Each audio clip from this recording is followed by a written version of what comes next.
Start, hai.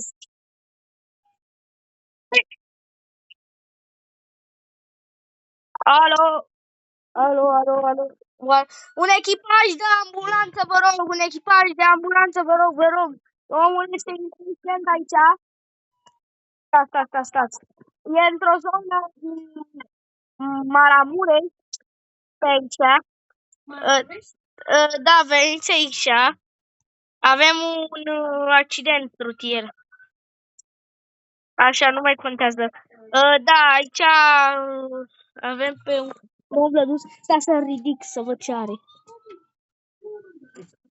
Un echipaj de ambulanță, așa, ajutor, ajutor. Avem aici un domn inconștient pe nume Vlad. I-am găsit buletinul în mașină. M-a călcat și oamenii ăștia peste el. Cred că nu mai are puls.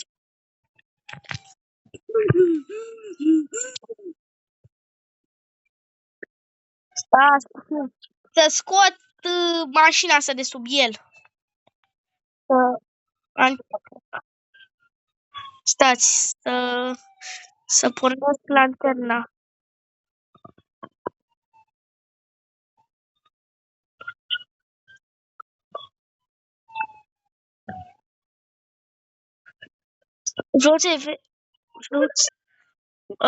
Da, domnul este inconștient, ajutor.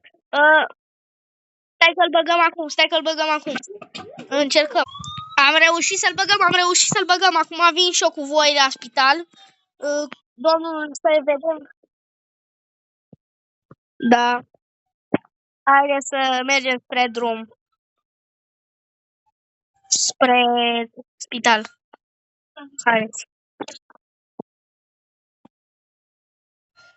O să mă duc eu și o să veniți după mine. Aici.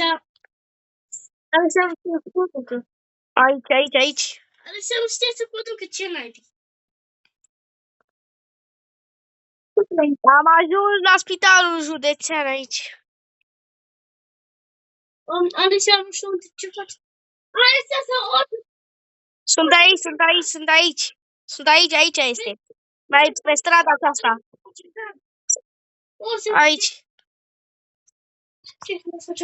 Aici este. Unde sunteți? Spitalul județean, unde este? Nu acolo. Vine ăsta cu tirul și poate să faceți accident. Așa, nu mai țipați. Așa, veniți aici, în curte. Băgați mașina în curte.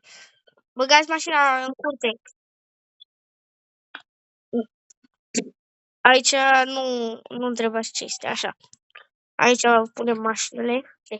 Gata, am ajuns, doamnă. Hai să-l ducem pe inconștient undeva. Să-i facem o operație. Lăsați, gata, stop. Stop.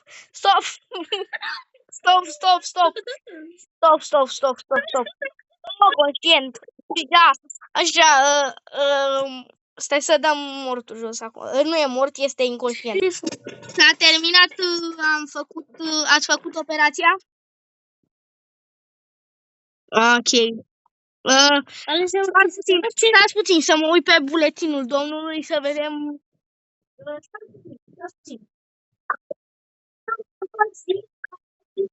Tot ce am găsit la el în mașină era buletinul și am mai găsit ceva. O tarabană. Nu tarabană. Fiți atenți.